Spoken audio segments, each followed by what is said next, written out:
Well, I'm gonna throw out a dirty word. What's that? Reciprocals. Oh, God. From America's Got Talent to crawling out of a stock car wreck to moving tons of weight through Connecticut, his path to cannabis is anything but ordinary. Today's guest is Chris Lynch, co-founder of Peak Cannabis in Great Barrington. He went from checking IDs at Dairy Wellness to building a vertically integrated brand with an organic living soil farm and a retail store opening across the street from his old employer. The only way to survive, in my opinion, is to be vertical. We get into saying yes to every opportunity, launching a cannabis brand with Payton, and opening a dispensary when everyone else is shutting down. Treat their people. It's just a money grab. This isn't like, I don't have to get rich doing this, dude. You know, like that's not my goal. What my goal is to give back to the community what the plant gave back to me. This is Real Strategy Over Hype. Let's dive in.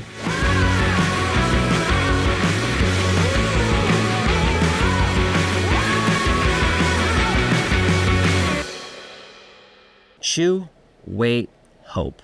Hard pass. Pocket uses micro and nano emulsification, so effects show up in about a quarter hour. It's the gummy experience without the gummy lag. Pocket your chill and keep moving. My name's Chris Lynch. I am one of the co-founders and proud owners of Peak Cannabis Co. So we're vertically integrated.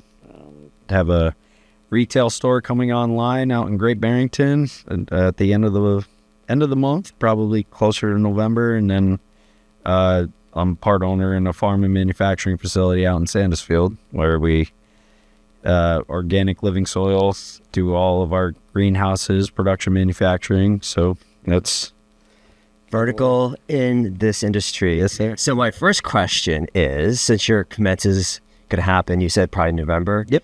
And this will air December, January. It'll be live. Your store will be open basically when this podcast. Yeah. So November 26th is our launch. We're going on a Green Wednesday. Sorry, I didn't. No, it's all good. No, this is part of the conversation actually, because and the reason why I'm bringing it up is because my first question immediately for you is going to be, like, what are you doing? Opening a dispensary in Massachusetts right now. So I'll give you a little background. So back in 2019, well, that's how it all starts. Back in 2019. Back in 2019, I started work for Theory Wellness and in Great Barrington, and I was a door guy. All I did was check IDs, and 20 years ago, I was on the legacy market, so I just wanted to kind of tap into the legal game out in Mass and just kind of see what it was about, and so I started out as a door guy, and then to be completely transparent, I heard a lot of no's every time that anybody wanted to do anything. Everybody was like, no. And I was like, yes. And then what happened was I went from the door to filling pre-orders, then to, becoming a key holder, and then kind of running the sales floor. And then I shifted into the wholesale game. And then, it was just this climb where I never said no. It was just kind of one of these deals. And then before you know it, I was in the wholesale deal, and then I had an opportunity to go out on my own, and after 6.5 years out here in the legal market in Mass, and I'm just thoroughly blessed. I mean, but it's just started with saying yes and never saying yes. Yeah, you have to. Yeah, it's important, especially you try, because I think that's what a lot of people come in. They come into this market and they're like, I love weed, so this is gonna be great. And they get their bud tender job or trimming job or whatever, and they're like, this is actual work. Oh, yeah. Especially, I always make the joke of like bud tenders coming in and they realize after the first 2 months, they're like, oh, this is like working at the Gap. It's retail at that point, you know what I mean? Sure. And you're expected to know all this stuff about weed too, because people coming up to you like, guests or, consumers are coming into the store. And they're like, hey, what works for sleep? And you've got to be educated enough to be like, okay, here's what you need to be doing, right? And there's varying levels of education. But saying yes, I actually spent, I would say, a good part of 1.5 years, maybe even upwards of 2 years in my 20s, saying yes to every single thing. Because I just was like, there's so much opportunity out there. You just have to be like open to it, right? Right. being in the flow of opportunity was the big saying back then. And so like just saying yes to everything, you don't know what situation you're going to end up in. And I often find that you get into bigger and bigger rooms eventually too. Right. Because it's like you're always available, you're here, you're ready to do work, you're ready to put the effort in. And I think that's what separates some people from coming into the industry. It's just like some people are saying no a lot. They're like, okay, well, you're just going to be that bud tender the rest of your career, basically. In the market. But I mean, a lot of it to me was, you know, I'm 34 years old. I've been involved with cannabis since I was 14. You know, this plant has taken me everywhere. It's a medicine. It's really, really helped me out in my personal life. You know, and so when I dove in on the legal market, you know, there were a lot of people, like you said, like working at the Gap or, you know, it's just another job. Well, for me, it wasn't another job. It was a plant that elevated my life for 20 years. So for me to find a way to get into it legally, it was like, oh my God, you know, it was eye-opening because, you know, this plant that, you know, I got arrested over it. I traded my whole life for this deal. Right. And then all of a sudden now it was like, oh, we can do this legally. I was like, dude, I dove right in. Right. I didn't, you know, and then I look around at my other constituents and I'm like, why don't you, and not to blame them, but I was like, why don't you feel the same way that I do? Right. And you can't teach that. You can't teach that. That's what cannabis did, you know, and we can get into that more. High Functioning isn't your average cannabis podcast. It's where business, wellness, and culture collide with honest convos from people actually doing the work. Tap in at High Functioning Show and hit subscribe so you don't miss a drop. Now, back to the episode. Yes, but actually what I would get to though is ultimately my first question is like, why now cannabis dispensary? You started, you said 2019, you worked the door, became through eventually becoming up to wholesale sales for Theory. And I ended up, shout out to The Pass, by the way. The Pass, very cool. I worked with Blake and so then I elevated myself. I was, you know, just a bud tender and I always wanted more. Like I said, you know, I would never say no.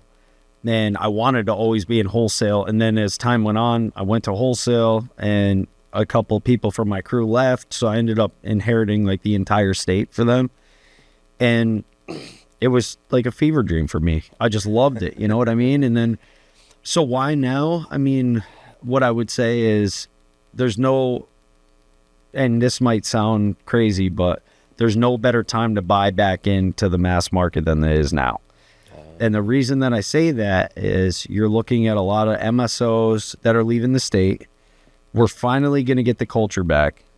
You know, as a guy that loves cannabis and loves the plant and treats it like a medicine, there's no better time to buy back in than there is right now. I feel like that seems like a very true statement because I do feel like we had to go through all the exuberance of the 2019, 2020. It's like happening because that's when I got into it too, right? I incorporated Good Feels in August of 2020, but I've been working on the formulas since 2019, end of 2019, early 2020. Mm-hmm. And so all this exuberance of like, everybody, it's the green rush, right? Everybody's like, and there's a bunch of VC money come in, all this other stuff. Everybody's like hot on this thing. And then the last few years have been like, let's have a correction here a little bit. Right. Price compression is happening and stuff like that. Without question. So, and I do feel like obviously there's something to be said about, the current state of the market today, but there are also a lot of headwinds still, right? And so it's like you have to buckle up because it's going to be a bumpy ride, right? Well, and I'm sure not like anything in the licensing process for you has probably been a bumpy ride regardless, right? Yeah. Like what does it look like right now, like opening a store? Well, like what's your number one priority right now? Consumer education. Education. Okay. My mission was, and my partner, who's my best friend, would tell you the same, is we just want to correct the market. A lot of the ways that, people made a lot of money and I made a lot of other people a lot of money in the beginning, but they contoured the market to a point where now everybody's tack chasing and they don't really care about quality. I want the highest testing stuff and I want it for the lowest price. Well, now we have to, as owners, we have to correct the market. And if we don't dive in and do that, we're doing a disservice to the consumer. And we have to, as the proprietors of the cannabis, we have to be the ones to change the script. There is not going to be anybody else that the CCC is not going to do it.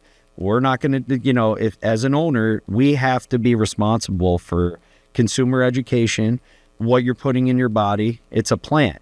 It's the exact same thing as if you were to go to the doctor and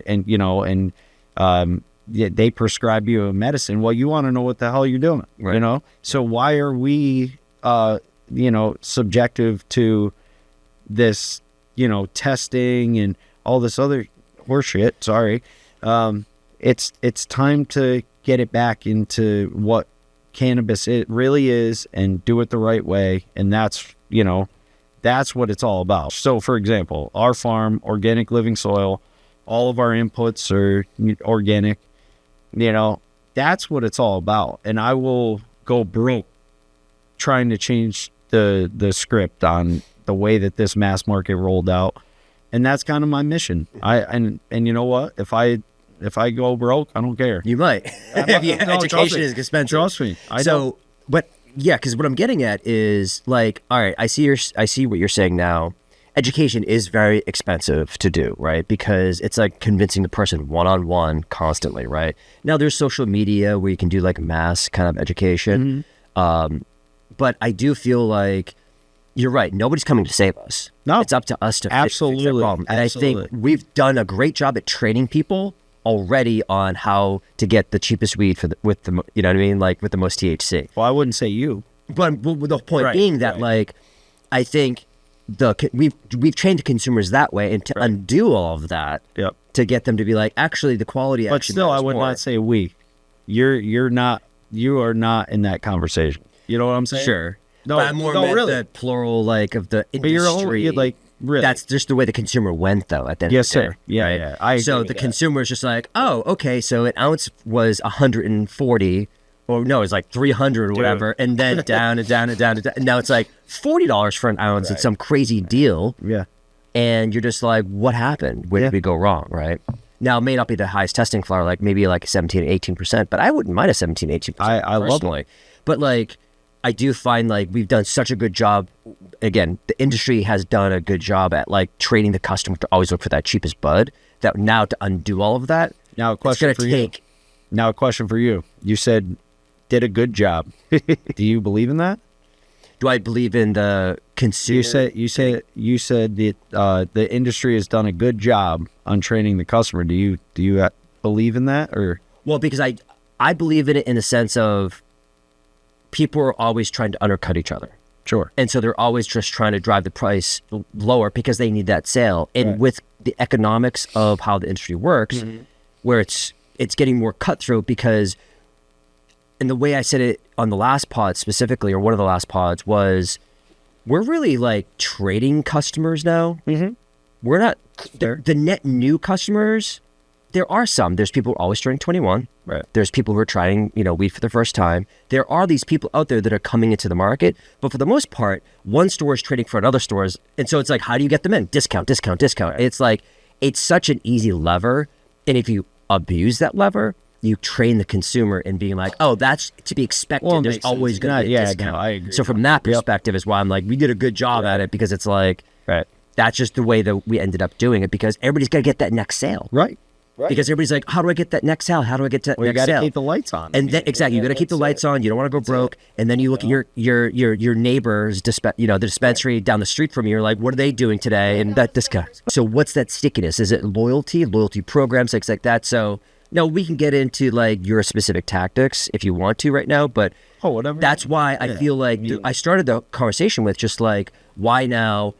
What makes you, I guess, in this case? Well, I mean, different. The way that I would say it now is it's a passion project. I've been involved with cannabis since I was 14 years old. To be honest with you and to speak candidly, I'm sick and tired of the way that this entire thing rolled out. There's no respect for the plant. Nobody cares about a holistic medicine anymore. This was a plant that took me all over the world. Like this is something that I cherish. And the way that it has been, it's irresponsible, the way that everybody's run it. And it's now, like, I was fortunate enough to be an owner. Mm-hmm. Now it's time to get that back, to respect the plant, to treat people the way they should be treated. And not to disparage companies, but I worked for MSOs. The way they treat their people, it's just a money grab. This isn't like, I don't have to get rich doing this, dude. Mm-hmm. That's not my goal. Well, my goal is to give back to the community what the plant gave back to me. And that's a 20-year, lifelong, I cherish it so much that the disrespect and the blatant, disregard for the community and their employees and the way that these people just treat each other. We don't have to get rich, dude. Like, I think what I mean? With that perspective, that might be one of the ways you win, in a sense, because it really does come down to the fact that people came in originally be like, oh, there's so much money and everybody's going to be throwing money at me. Cannabis sells itself. Like, you don't have to even think about it. No marketing, no advertising. People are just going to show up and there's going to be an hour-long wait out the door. And you're just going to be piling the money in the back and dunking it like Scrooge McDuck. And now what? Exactly. Now the lines are dried up. Like, right, on, dude? Yeah, right. And I think about Great Barrington. Yeah. I think about all that area. And I think about all the stores in that area and the struggles that they've actually had as well. Mm-hmm. And think to myself, like, Peak, when it comes online, it's going to be like, okay, so what are your original strategies? Obviously, you're talking a lot about culture and community. Like, do you have anything specific planned because it'll be launched? Your store will be open by this time this episode launches. Yes, November 26th is the Green Wednesday is our launch. Ooh, that's a fun day. It's very ambitious. But I mean, the one saving grace is that we're vertical. And I feel really bad for the folks that couldn't do it. It's either... So just cultivation is expensive. Oh, yeah. But I mean... So my business partner, Dave, owns Hortitech Direct out in Oregon. So they build greenhouses all over the world. So when we built this thing... It's a greenhouse. There you go. So we have our 4 greenhouses. And I mean, it was like way less expensive than anybody else that I know could have done it. But I mean, to go back to it, it's like you either see these farms that are doing well without a retail, or you see retailers that are doing decent because they have a high population area out in like Cambridge or, Newbury Street in Boston. But the only way to survive, in my opinion, is to be vertical. Mm-hmm. So when we built those greenhouses, the first thing that I said was, we need a retail store, and everybody, and not they all listened, but they thought I was nuts. And I'm like, I've seen it work. The vertical side of it. Yeah, because obviously your margins are going to be way better. Oh, yeah. Right? Yeah. You could have your own brands, and we'll get to the brands in a second. Mm-hmm. And, you have definitely more levers you can pull. And it's like, if you want to push product at a specific price point, you can find a way to do that. Well, I'm gonna throw out a dirty word. What's that? Reciprocals. Oh, God, reciprocals. And you know what? What? That's how this whole thing happened. I was like, I've been around the game long enough to know that, and we'll get to Gary and my partnership with him, but I was like, if you want to be in the store, this is how. Yeah. Come to my store. Right. We'll take care of you. Right. And then it's a sell-through issue at that point. If you don't sell as much as me, then, but that's where the game is going. And it's unfortunate because a lot of these retailers that don't have the back end like we do, they're going to end up screwed. Yeah. And it's unfortunate. Well, and that's why I think some of the new kind of laws that are coming through, such as the license caps. Right. People are talking about the license. It's a huge debate right now is like, do we stick at 3 or do we raise it to 4, 5, 6 over the next 3 years? What's your take on something like that? Well, and not to... Because you got 1. Not to push a question back on you, but do you really think it matters? Because I'm more of a free market person. So I'm like, I let the market decide. However, I say that external... is... I could for example, if I open 3, I could give you 4. Right. Yep. And just put it in your name. Yep.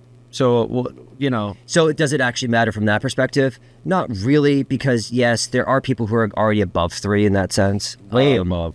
So I know some licensees that have 23 licenses. 23? I'm not going to shout them out. Be careful with that. Yeah. No, I'm serious.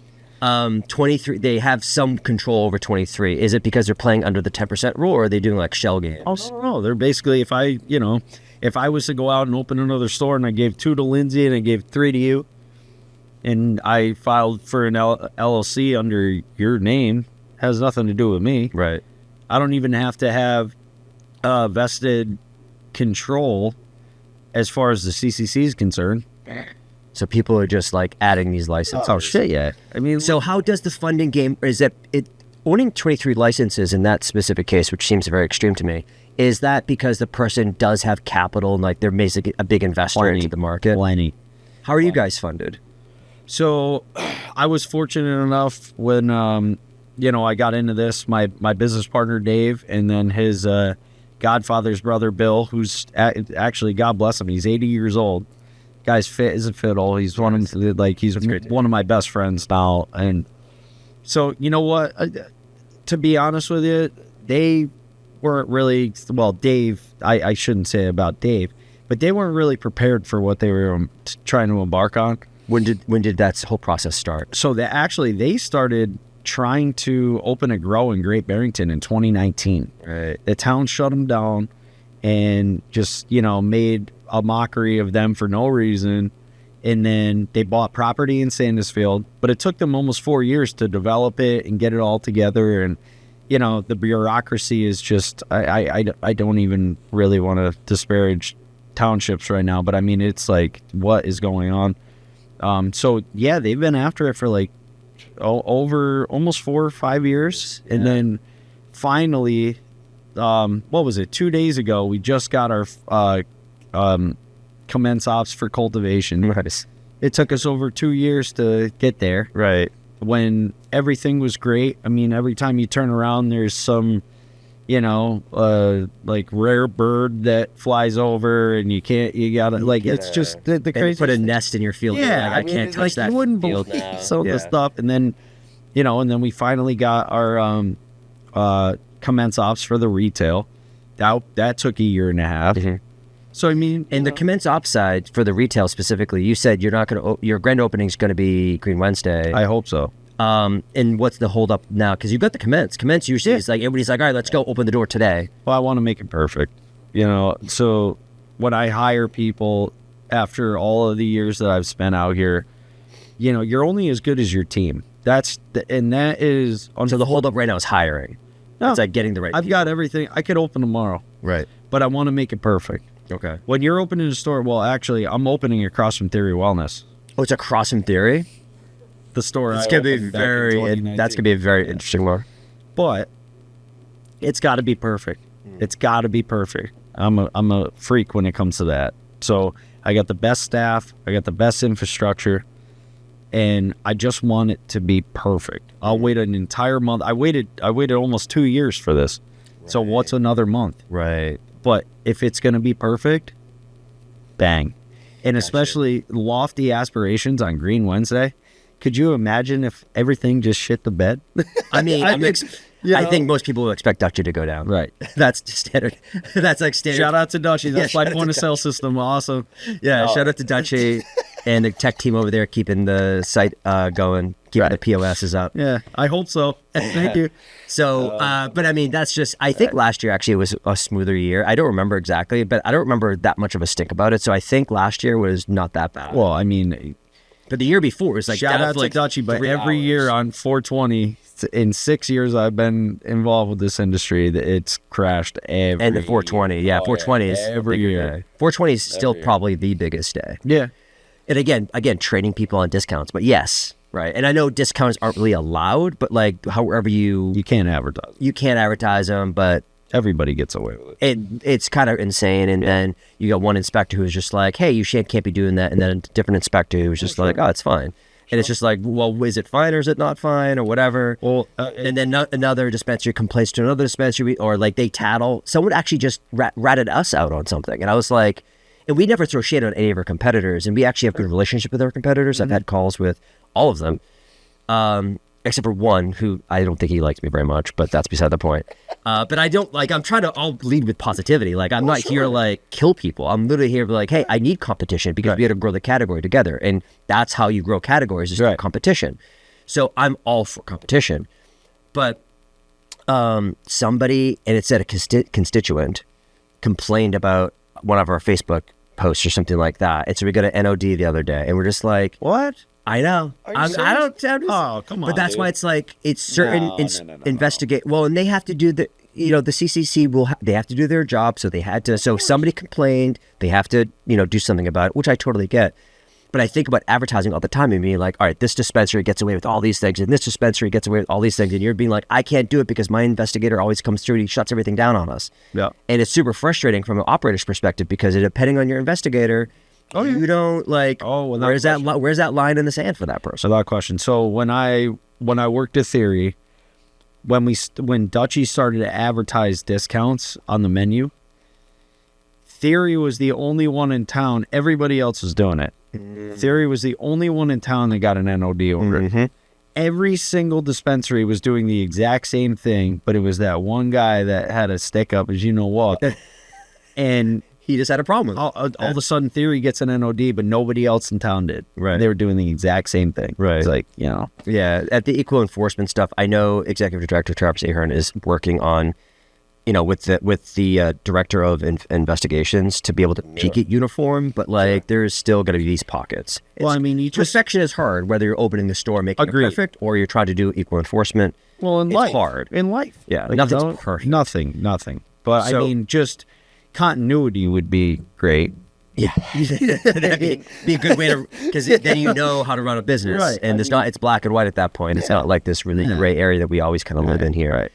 But getting back to, I guess, I want to go. There's a bunch of topics I want to go into. I do want to go into a brief biographical background, which I think is going to be super interesting for the audience. Sure.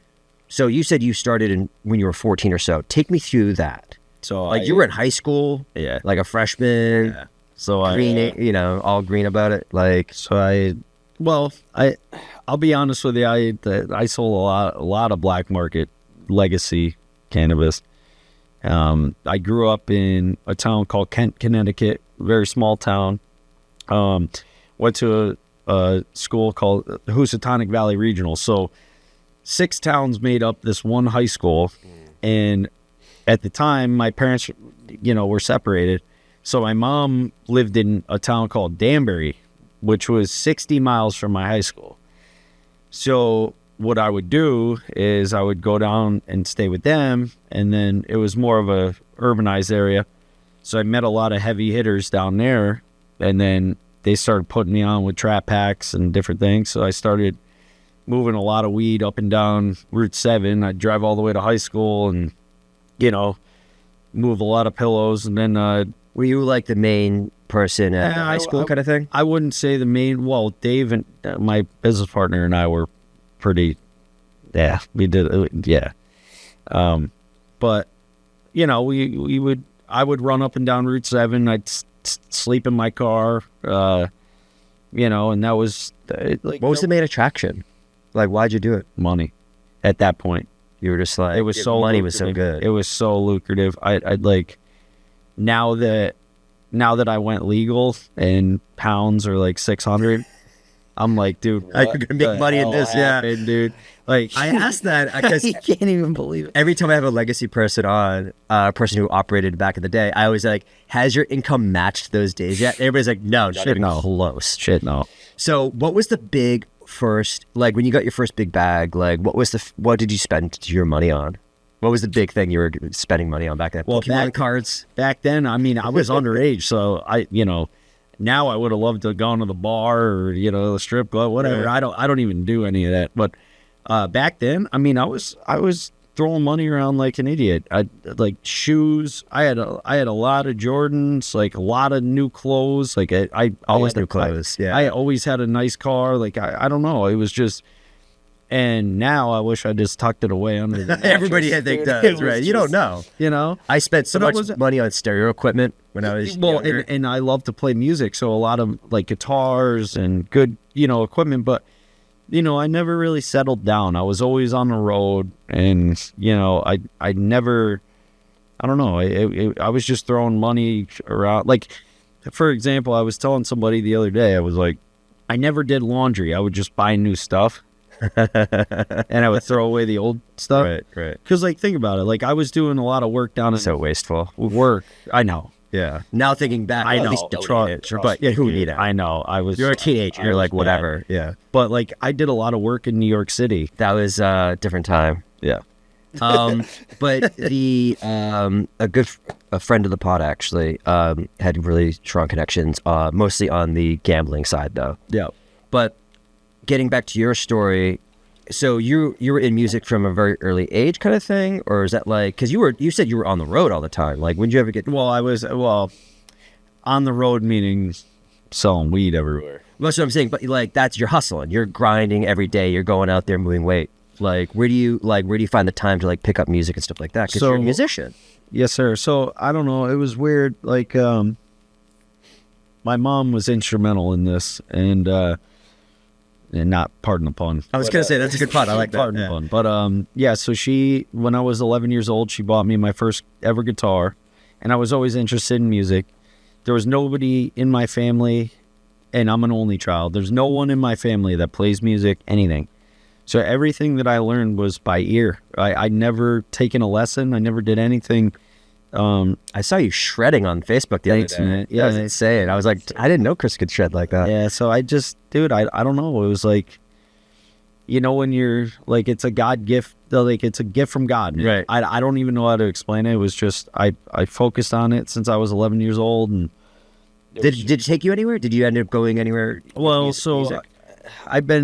I won a major guitar competition when I was 18 years old. The King of the Blues contest. Guitar Center had 234. Guitar Center, nice. Yeah, so they had this contest, and so basically you just play backing tracks and you solo over them. And I was 18 years old. I won the Northeast, and that was pretty cool. And then I was on out of 14,000 people at America's Got Talent. I made it to the final 10 3 years in a row at the Javits Center in New York City. New York City. Yeah.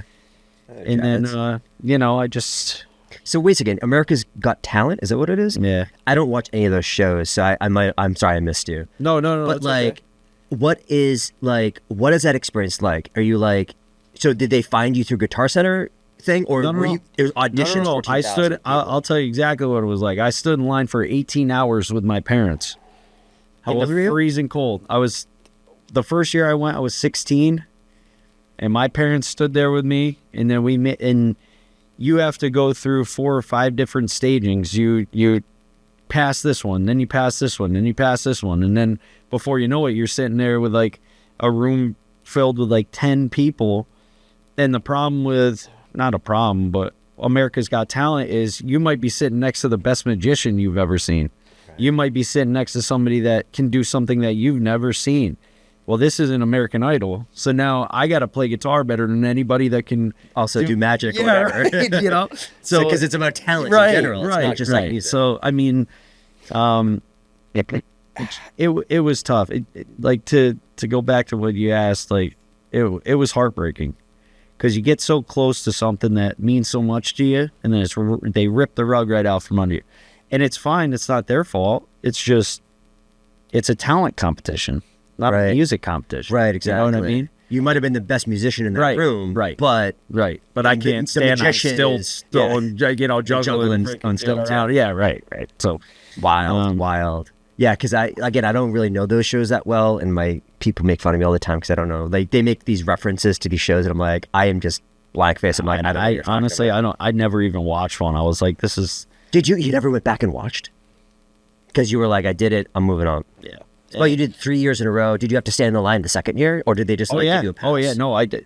Oh yeah. The one year, so the one year I upgraded my amp and I fabricated because I can weld. I fabricated my own rolling cart Nice. And I brought it to the Javits Center because I was wheeling it down the road. I get to the entrance to the Javits Center, and a guy goes, "You can't bring that in here." So Like, could it be a bomb or something like absolutely. that? Yeah. Oh, yeah. So I had to leave the cart that I worked like 2.5 weeks on out in the middle of the road. Well, some kid stole it on the way out.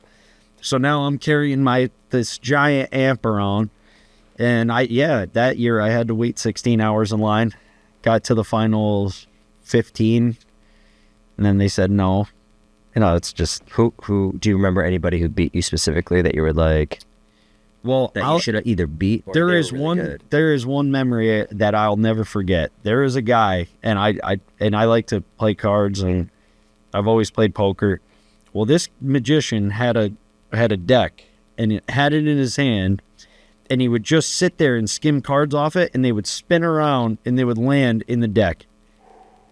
And I'm standing there next to this guy, and I go, "There ain't no way I'm going to beat this guy." I go, I can play guitar better than anybody I know, but there ain't no way. I never seen nothing like it. He's going like this, and they just, and they'd land right in the deck. I'm like, wow, really? The amount of practice you must have to do something like that. Sitting your He's got this really, really good-looking assistant next to him, and he knew he was ready, like Yeah. And he's just sitting there, and I never seen it like it. Do you know if he won that year? No, he didn't. You did? You want to know why? Why? So he dropped his card. I wish I saw that. He didn't drop one. There was an autistic blind kid, and I forget his name. That's gonna be hard to beat already. You should hear this kid play. Yeah. If you make it that far, he was unbelievable. What was he playing? I forget what the hell his name was, but he was a piano player and a singer. Oh my God. Dude, it would almost make you cry. Like when I heard him play. Yeah. Like that must have been that's next level. Yeah, it's next level. Did you sit in the audience at that point? Or No, you were gone. They shuffle everybody out at that point. Well, it's such a Javits Center, and you also said you had to wait in the cold. Was it in the wintertime when they did this? Yeah. How cold can you be? Well, trust me. You know you're gonna have 14,000 people showing up to this thing. So you want to know the worst part was, so I get down in the basement of the Javits Center after waiting 18 hours in line. I'm freezing. My parents are there. So I go and set up, because now this is to see Simon Cowell and all them. So I'm fucking ready to go. And so I go in and I go to set up. Well, 4 judges come out. There's 3 guys and a lady. So they're all British, all of them. And it's America's Got Talent. So I set up my stuff and I start playing Voodoo Child by Hendrix, one of my favorites, right? Classic. So I'm ripping. Not for you, maybe. So I'm ripping, and these 3 guys are digging it, and this lady goes, "Stop, stop, stop." She goes, and I'm 16 at the time. The lady goes, "Listen, you could play guitar better than anybody I ever heard for your age, but you couldn't carry a tune in a bucket. So pack all your shit and get the hell out of here." And that's exactly what she said to me, and I'll never forget it as long as I live. Huh. Yep. Wow. Yep. I had to grab all my stuff. Freaking. And by hold a tune. Well, she meant my singing voice. Oh. I like your voice. No, thank you. Your singing voice, I don't know. We'll figure it. Maybe we'll do that later in the show. You're going to serenade us. So that was a fun little segue. But you had also mentioned you've done a couple different things. Even after that. So music, you're kind of like, all right, I did the music thing for a little bit. Yeah. So a big part of my life was I was a stock car driver. I drove for almost 20 years with my family's car. Wow. Yeah, so I raced on the dirt circuit for a long time, Lebanon Valley Speedway, Accord. New Hampshire? New York State. Lebanon Valley, New York State. Because I know there's Lebanon, New Hampshire has a NASCAR track there. Yeah. Yep. So I drove for a long time. My father started racing back in the 80s, and then he bought a dirt car, and then I raced go-karts when I was a kid, and then I moved up and raced the big cars up at Lebanon Valley, and I did that for, I don't know, the better part of 15 years every Saturday night. So how do you practice that? You just show up that day, and that's the practice. It's the game day is the practice. Yeah. But I mean, it's 7 days a week. I mean, I was lucky enough to have, some really good guys, and my father mainly, but lot of guys that worked on the car, and you know, we had a really good team. And I mean, we were good. I think I'm still probably 6th, 7th on the all-time win list up there still, in our division. But no, we had a. I can't believe you just did it. You just said 6, 7.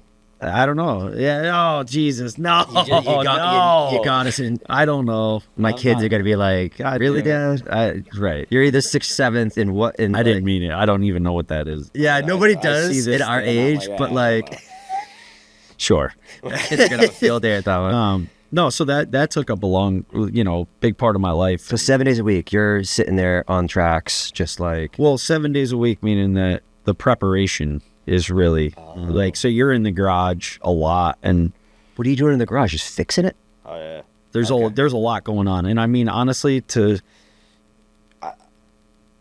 I used to, like, in my earlier days, that's what I would spend my time doing.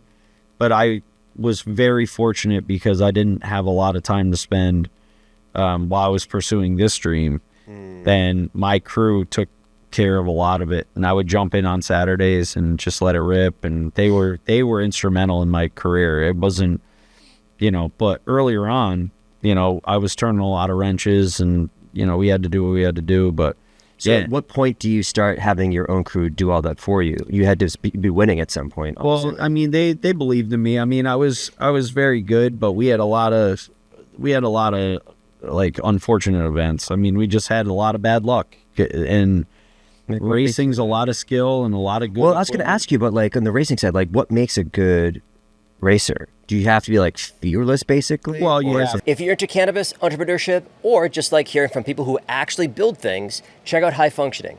It's real talk with founders, operators, and big thinkers. No fluff, just game. New episodes drop every Friday, and you can subscribe and listen at highfunctioning.show. All right, let's get back to the show. And I mean, I've gotten in a lot of bad wrecks, a lot of them, like airborne, hospital. But what makes a good racer is that, that level of competition, but you also got to have good equipment, and you got to be very lucky. And that all costs money. And, the guy upstairs, Right. There's not, You had to put all that stuff in your favor to get that luck, right? I mean, I'll tell you what, when you're laying under a car that's twisted metal on fire, you never think about it the same. It takes something out of you, So you retired from all that? Well, to pursue this game. Yeah. And So 2019 then, you were racing up until... I raced up until 2023. I sold everything. Oh, wow. Yeah. And you had a crew and everything at that point still? Well, it's my, Well, family and... So, it breaks my heart. So my crew chief, my father, but I had a guy named Dick Humphrey. He was 86 years old. He was a NASCAR legend, and somehow he took a liking to me, and I had him, up until last year. He passed away in January, and he was everything to me. And, after going to multiple races with him, I just couldn't do it again without him.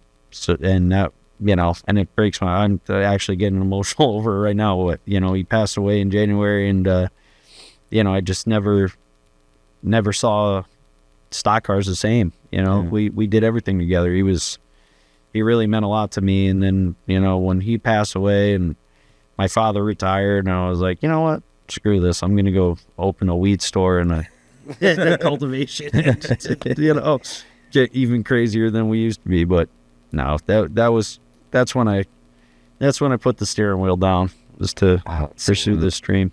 So yeah, in the emotional toll of those incidents, but also just like you said, getting in wrecks and stuff like that, just kind of changes your perspective. Yeah, I mean, I to be honest with you, I think I've been knocked out in a race car probably 7 times. Out cold. Oh yeah.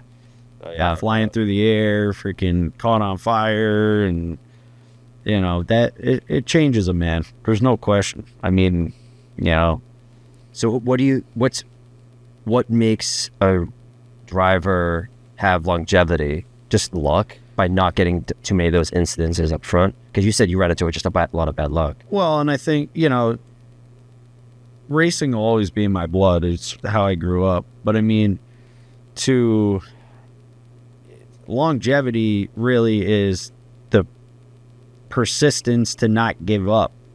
But you also got to have a lot of money, and you got to have a lot of good people behind you. And I never had any corporate sponsorships. You know, my father basically funded a lot of everything out of his own pocket. And it wasn't like he was made of money. So, you know, when I wadded up a race car, I mean, that was on us. That's I mean, you know what I mean? Yeah, and a lot of the guys they were racing against, they got more money than God. So, you know, when you start to realize that, you know, this is starting to add up, and you're, you know, physically, I'm 34. I feel like I'm 80. You know, so you're getting every morning you wake up. Oh, you're like, Jesus! oh. So it all takes a toll. And I mean, so to answer your question about longevity, I mean, yes, it's a lot of luck, but it's a lot of, you got to have good money and the will to just keep going. It's just like anything in life, you know. But Do you think you'll ever go back to it? I would love to. Yeah. And I drove a car last year a couple times. Where'd you go? Lebanon Valley. Yeah. Yep. And I guess there's tracks in Connecticut too, I think, right? there are. So my father actually started racing at Waterford Speed Bowl back in the 80s. Yeah, there you go. Yeah. I knew there's a couple because my buddy, he likes to race Porsches, just Lime Rock. recreationally. Lime Rock. Yeah. Yeah. That's where we went to high school. Lindsay went there too. Lime Rock. Right That's next so door. interesting. Yeah, he his whole side went to like one of the rocks. Like Yeah. broke like 3 ribs. It was Dude, bad. that place is nuts. Yeah. Nuts. You're flying over there. Yeah. You know. So we talked about saying yes. Yep.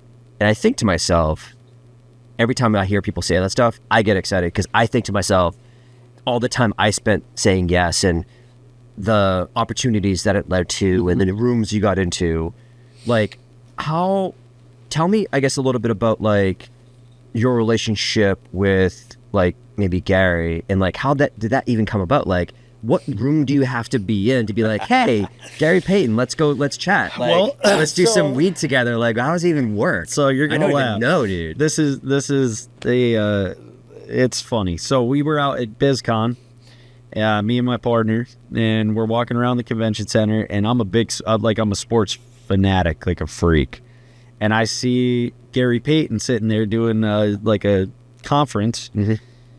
So I walk over and I'm like, that's Gary Payton. I idolized him since I was a kid. You know, I played basketball, and you know, I was like, this is one of my idols. So to be 100% transparent for the podcast, I had a few drinks. I walk over there and I go, Gary, can I get a photo? He goes, yeah. And I handed him my business card and I go, if you ever want to do business in Massachusetts, you let me know. I'll give you whatever you want. Like, I'll make your own brand. I'll do whatever. So my business partner goes, yeah, good luck with that. And walked away. Yeah. So an hour later, I get a call from his manager, and that was it.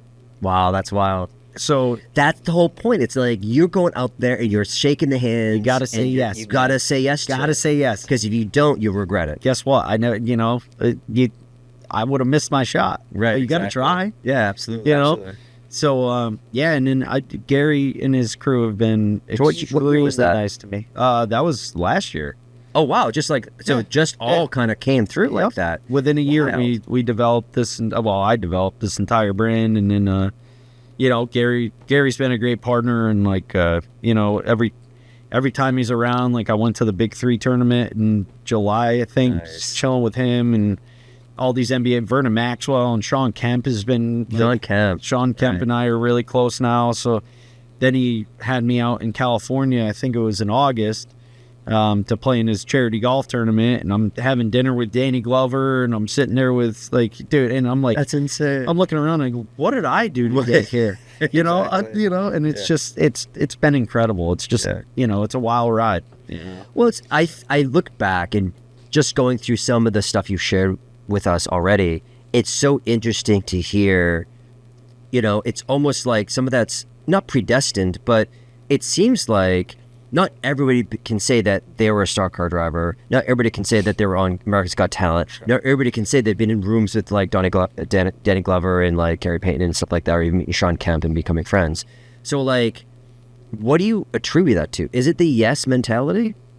No, it's about being a good person. I like, and you can ask any of my staff members, like if there was somebody walking down the side of the road, I'd give anything to them, and that's how you call it the golden rule or whatever. That's how I raised. It's just, that's how I always tried to hold myself. Like, I don't need to, like, everybody says, oh, well, now you're going to be so rich and so successful and all this. And I'm like, I don't even give a crap. That's not how I want it. As long as all of my staff members have good paying jobs so they can take care of their family, I don't really need to, I don't need it. Right. It's not, that's how, and to revert back to our whole ideology on cannabis and the plant, that's what the plant has done for me. It's a community. It's not, if you need something, you say something, and we lend each other a hand. We're trying to figure that's it out. Cannabis. That's the community. That's the community I grew up in. That's what has been lost in this entire myriad of trying to chase the green rush and trying to make a lot of corporate money and all of that. Right. All that stuff kind of came in, and it just poisoned the well. You know what? I mean, if you do well in life, like by others, you're going to be treated well. And I'm not a perfect specimen, but I mean, I've always tried to hold myself just to be nice and treat people with respect. Right. And I feel like that'll come back to you in tenfold. And it's done well for me, just by being a good dude. I don't know. Well, that's, I think, because you had said perfect again. And I always, when I hear the word like perfect, I think to myself, perfect is to me a flawed word. There's nothing. Because there's nothing in this world. Nothing. I feel like it took many years for me to figure that out, because you when you're early 20s, you're like, you're always searching for perfection and like trying to do everything the best you can and like whatever. And I feel like perfection is one of those illusions that people kind of like, you have to attach onto something in your early 20s to kind of give you a guiding light. But other than that, it's like, to me, perfection doesn't even serve a purpose anymore, because I agree with you 100% on that one, because as long as you're doing right by other people, this is why I'm always talking about, like, the reason why I have this podcast is because it's about high functioning people, right? And it's about spreading positivity. Absolutely. You know what I mean? It's Absolutely. Like, we're going to get through all of this. And yes, some people will have to pick up a little bit along the way. But at the same time, there is the idea of the amount of damage that's been done already in this industry and trying to bring it back up. And then to the point where the turmoil around regulation changes. Right. And I think the license cap one is interesting in the sense, because just to bring that one back is because I think it's one of the first places where we're divided as an industry, whereas everybody else, as Jeff Rossen would say, the kumbaya of cannabis, everybody's like, yeah, let's do it. We can all do it together. And everybody's trying to like help each other out. This is one of those first policies where like, actually, I don't believe it. And actually, I do believe in it. And like, the people who are saying that they believe in raising the license cap are the opponents of that one would be something like saying, oh, that's because it's corporate interest and you're backed by corporate interests and stuff like that. And the people who on the other side is saying other things. And so it's just interesting to hear these kind of like opposing views for the first time, where everybody was like so kind of together. But there is one thing that is happening right now that is bringing the community back together, and that's the recriminalizing of it. I'm not sure if you've heard about some of this stuff. Oh, yeah. Christopher Roan talking to his memo, came up with this big thing, and because people kept on asking me, like, what do you think? I'm like, there has no chance. And then you see reporting from Chris Roan, and it's just like, they're like making up stuff just to get people to sign this thing. Oh, of course. Right? They're just being like, hey, you don't want to put kids in jail for weed, do you? And be like, no, I don't want to. And then, oh, sign here. And they sign it. And they're like, well, like, that's not what you're signing up. You're signing for something totally different. Which sounds familiar. You know what I mean? So, but that's where I think like the industry now is kind of coming together again, because you're just like, well, that's just ridiculous. Yeah. It's the biggest industry. It's bigger than cranberries, taxes bigger than alcohol. Oh, cool. Like, it's a giant industry. It's supporting and funding all these wonderful programs across the state. Which I agree with, but what makes me angry is, why did it take this long for everybody to say kumbaya? You know what I mean? Like, to be honest with you, right. And I keep going back to the community. It's like, cannabis to me has always been a community. I like when I was on the out on tour doing road shows and this and that, we'd always brought people together. You know, when I was 18 years old, I went to a Black Rose concert. I was out in the normal march. You know, like it was like, you know, Right. like why does it take now for everybody to come together? The way that this whole thing rolled out, there's plenty of money to go around. It is. You just got to run a lean company, you know? Yeah, talk to me about that, because that's part of the reason why I started with, like, you know, why now is that, so you're paying people really well, but you're also talking about a lean company. And I do know that it's very easy to get carried away with the grass is always greener. Right. Because you can say like Newberry Street, but I know numbers too, because I have, Of course you do. I know all the numbers for I know even better numbers than most people in many, many ways, to the penny of some of how these stores are doing. So I've got different various sources. So when I'm looking at these detailed numbers and I'm thinking to myself, all right, they're going into a slow season now, for instance, right? Like Newberry Street, it's just cold. People aren't walking around as much outside, stuff like that. It's just natural, right? But when I'm looking at these numbers and I think to myself, yeah, Theory in that first year did 54 million. Those days are gone. Oh, way gone. So like, Well, they still did 16 last year. well, I mean, yeah, exactly. But I think 16 was kind of like, 12 was actually probably the norm. It was like, $1 million a month. That's what people get for stores, and you know, so you can sell it for something maybe more in the future. Didn't really pan out that way. Right. But when I think about like what you're doing in Great Barrington, and if you shout out all these other stores, but like, you know, certain stores do really well because of foot traffic or whatever, I think to myself, well, it has, since with price compression, you're selling more weed, but you're making the same amount, right? Because of the price compression, right? So like, Think about basket sizes, man.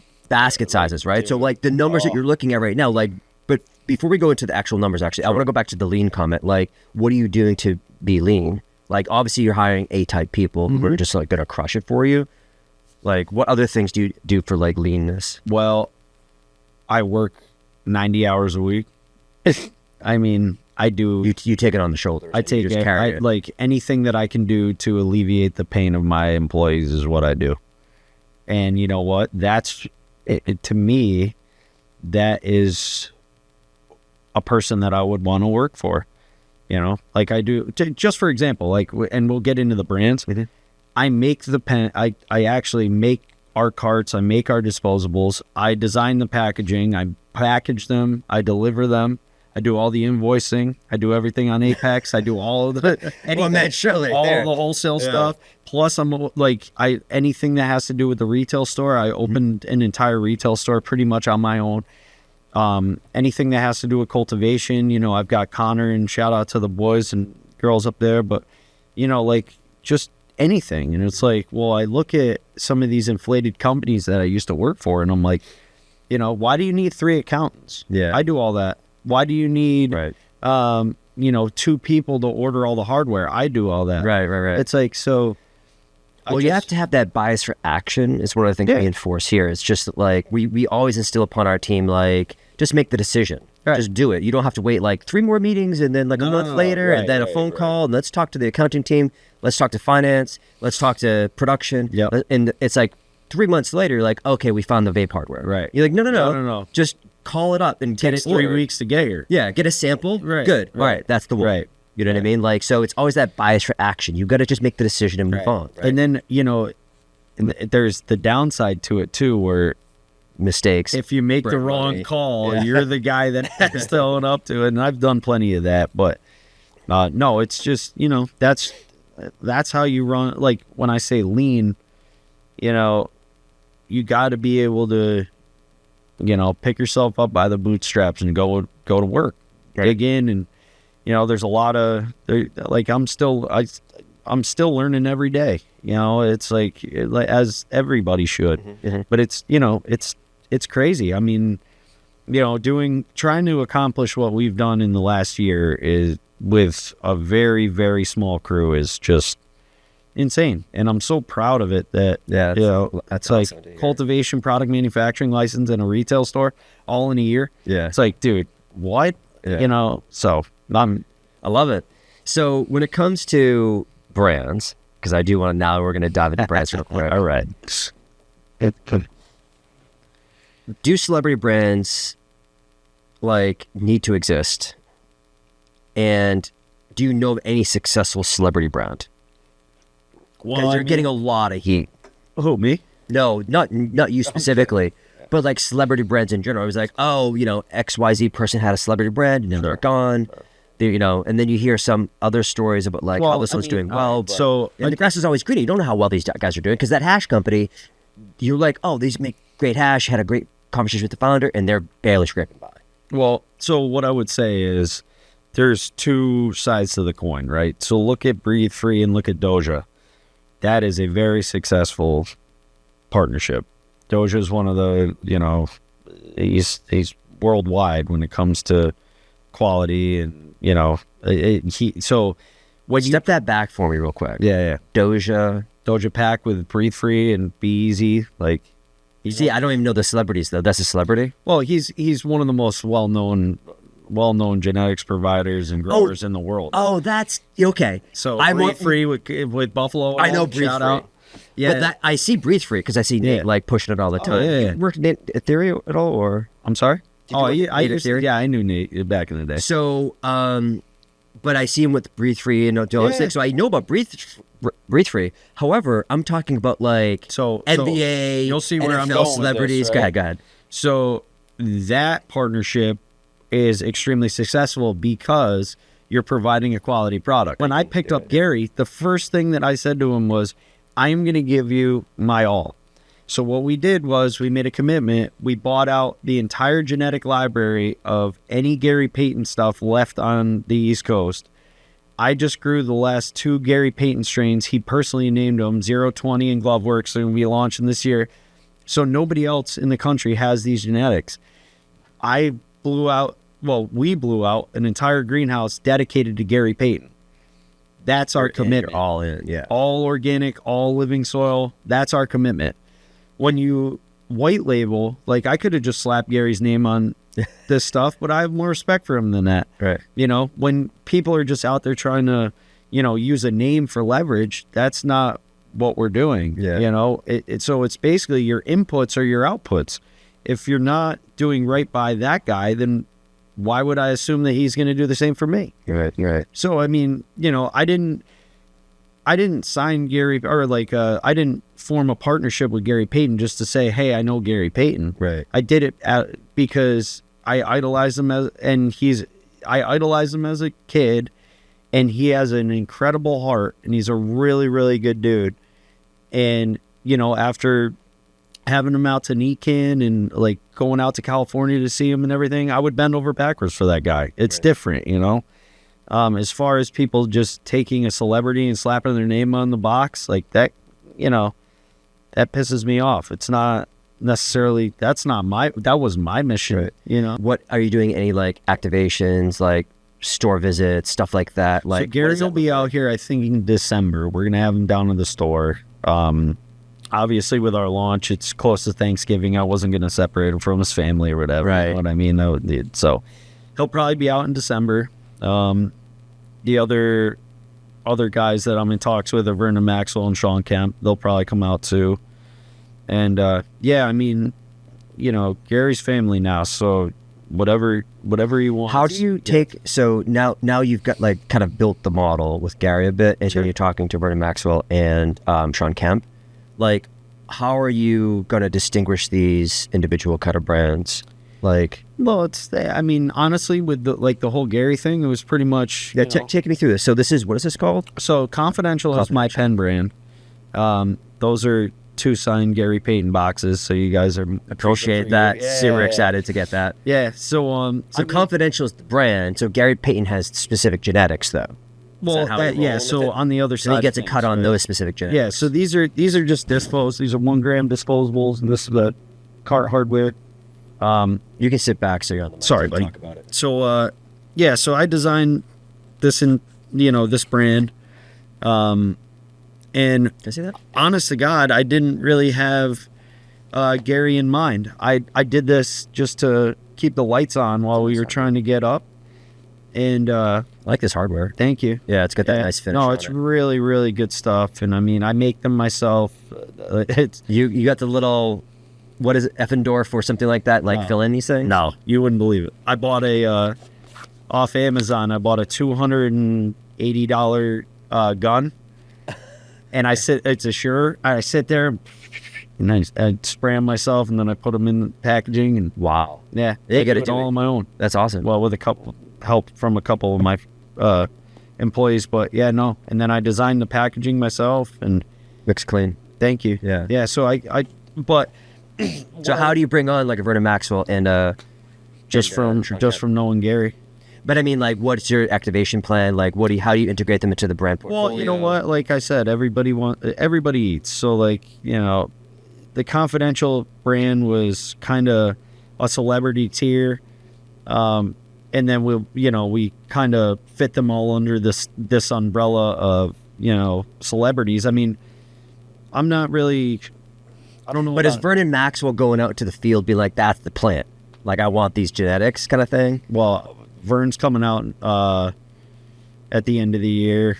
I'm gonna because I've got 22 strains right now that probably nobody has. All I have to do is just bring Vernon in. You like that one? Try it. That's like this one. Yeah. That's the Mad Max now. Right. Or you know what I mean? Yeah. So with the Gary stuff, it was different because he's already got a high profile, and I just wanted to have it. Mm-hmm. So then I grew both of the new Gary Payton strains. But I mean, when it comes to these guys, like, they're they're such sweethearts, man. Like Sean Kemp and Vernon, like they're just great guys. And Gary, like, they're great guys, dude. And I would do anything for them. They're those type of people. Got it.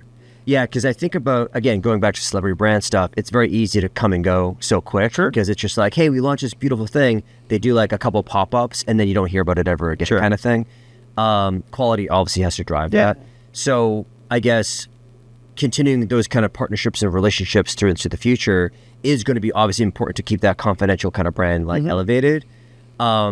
Do you find yourself going outside of the NBA at some point, or is it all what's your ultimate plan for Confidential? So is it to house other types of musicians or artists? Yeah, no. I mean, the music thing. To kind of revert back to what you're saying, right? It's not necessarily a celebrity brand. What I've done is chase them versus them coming to me. Right. Like, it's not a white label. Right. You know what I mean? It would because it's not called Gary Payton strain. Right. Whatever it's called. I mean, if I was to bring on, say, Tyson 2.0, well, they come to me with their brand and I manufacture it.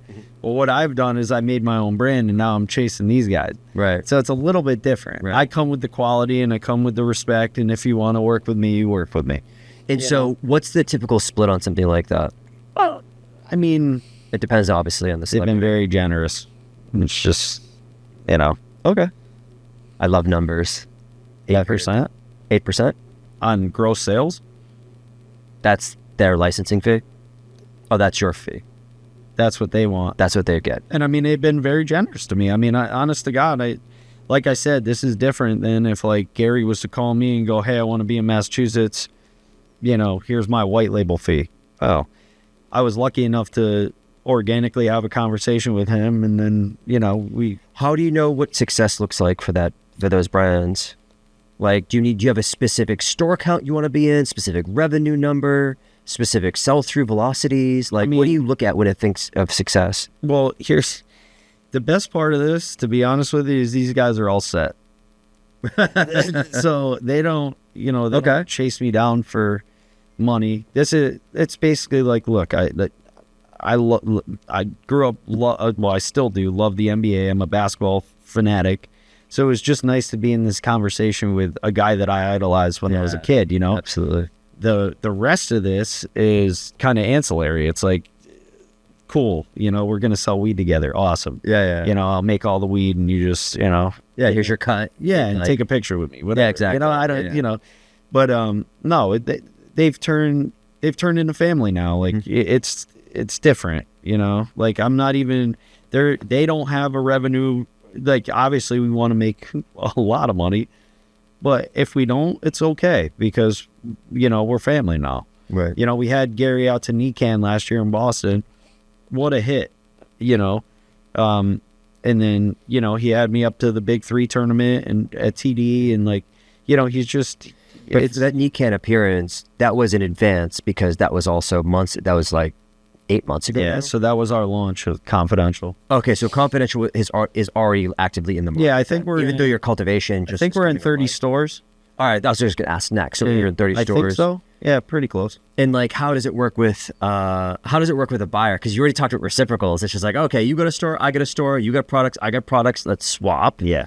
But when it comes to like the Confidential line, are they like, hey, can Gary come over and like take a photo with me? Like, you get all that type of stuff. Well, it's tough. Is he gonna like visit the store? And you're like, well, your store only gets like 10 people a day, so I don't think Gary's gonna walk out to that store too. I mean, a lot of it.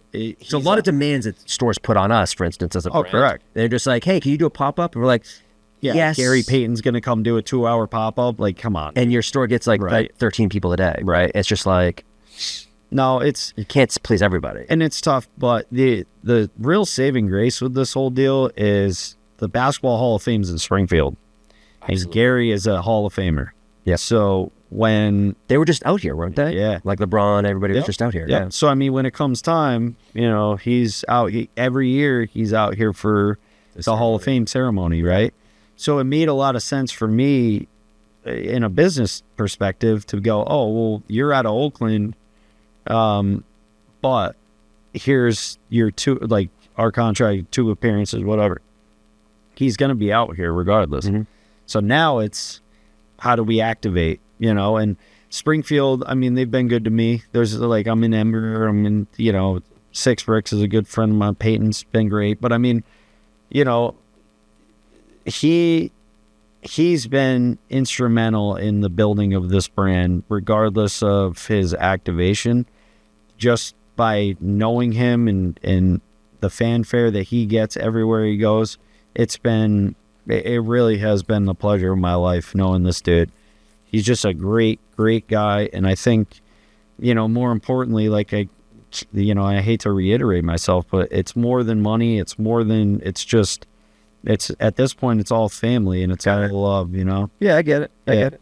We'll talk to you a little bit about some of the other brands then. So Confidential is the vape brand. Is Confidential also in like gummies or something else? Or is it like, were you kind of going with that brand? Maybe are there other brands besides Confidential? Sure. So, I mean, honestly, this was kind of my brainchild. Cartridges, 1 gram dispos. We've kind of fumbled around a little bit with edibles, but to be 100% transparent, like the edible market right now is like, it's crap. Holy crap, dude. There's a new gummy every single day. I'm getting menus where people are selling 20 packs for $3 on wholesale. I can't even pay somebody, and I have a C1D1. I could not pay somebody to do. I'm like, cheap. It's negative. So I got out of the edible game. Carts, dispos. We're gonna launch the 2 new Gary strains next year. We'll have smokable flower. I'm gonna launch a rosin line with him at the end of the year. So I mean, we got a lot on the table. Yeah, it's smart because rosin, flower, like even carts, pre-rolls, even like that's still 70+% of the market, and everything else is diced up between edibles. And don't get me started in tinctures. I think tinctures is like 1.5% of the market. It's the tiniest of the tiniest slivers. And we're comfortable with our position in that because it's not always about making money. My favorite part of the market, by the way. Is it really? Tinctures are my favorite product. Oh, they always have been. Oh yeah, without question. Yeah, without question. And and that's saturated too with a bunch of competitors in there too. So for us, it's really kind of just like trying to do every day a little bit better. But like, I think it's smart because flower is still where it's at for a lot of people, and especially in different pockets of the state. For instance, the 617 THC guys, they have a store in Dorchester, I want to say, like in I can't remember the specific area, but they also have a grow next to us, so they're just in the town over. Really? Right? They get this big cultivation, this big grow. I happened to do a tour over there the other day because I was just curious, like my neighbors and stuff like that. I was just trying to like be friendly and like stop in, and as we're going through things, they're just like, yeah, like 90% of their sales are like free ground flower. It's just everybody's used to free ground. They just want to get their bag with free ground in it and just go do their and get roll their own joints or whatever. One of the best selling SKUs that I ever remember was pre-ground half ounces. That must fly. They fall you $40 a half ounce, dude. People were just done. Yeah, they're like, that'll last me a couple days. They get these contractors that have been smoking weed for 20 years, dude. They just roll hooters all day long. They smoke them like cigarettes. You How know? else are you going to deal with all that pain? Well, must be yeah, right. 100%. Like, I think that's one of the things that we found. We you know, when we're when we're going to like an event in New York or New York City or whatever, there's construction workers going in every single. We're just like a flood of construction workers. They get off the scaffolding, they go to the dispensary, they go back to the scaffolding, kind of thing. Because it's just like you're beating up your body all day, every day. Right. You gotta like, Or they're down at the liquor store. well, exactly. What's the better alternative? There you go. Again, There you we go. know what it is. Right. So we're happy that they're consuming instead cannabis. So as we kind of continue on the story brand side, is there anything else kind of like that's coming up right now that you're looking to shout out as we start to wrap? Well, I'm just really excited. I gotta say, one of the pleasures I've had in recent memory is to be on this with you. I think you're a wonderful interviewer, and I've always thought very highly of you and your brand. So thank you so much for having me. To shout anything out would be that obviously our retail store is coming online next month. Be on the lookout because we're going to go into NECAN next year. We're going to have Gary there. I've got a big booth right outside the entrance. So I'll do one of those. You get one of those 20 by 20s? I did. Those are pricey, man. I know. But we did. So Gary will be out there, and then I don't know if Sean and Vernon are going to come out. But no, really, I mean, to be honest with you, and I don't, mean to blow smoke because I don't do that. But no, I think what you guys are doing here is one of the more admirable things in the industry, and I can't thank you enough for having me. You guys are awesome. This is exactly what we need in the game right now, and I'm just really, really honored to be here. Wow, thank you so much. Yes, sir. That's a huge compliment coming from you. Yeah, like I said, we're trying to spread positivity. We're trying to also illuminate different pockets of the state, because even though state is one of the smaller states of the United States, there's so much nuance to every little area here. And you're representing Great Barrington a little bit out here. So like, we want to make sure that everybody gets their props on the show. So yeah, if you have interesting stories and you want to be a guest in the show, definitely reach out, because we're trying to highlight some of these really positive stories in the market. New stores are coming online. There's proof of it right here. And there's people that are doing it in a different way. So appreciate your time, Chris. Thank you so much for coming Thank you guys for having me, man. God bless. Love y'all.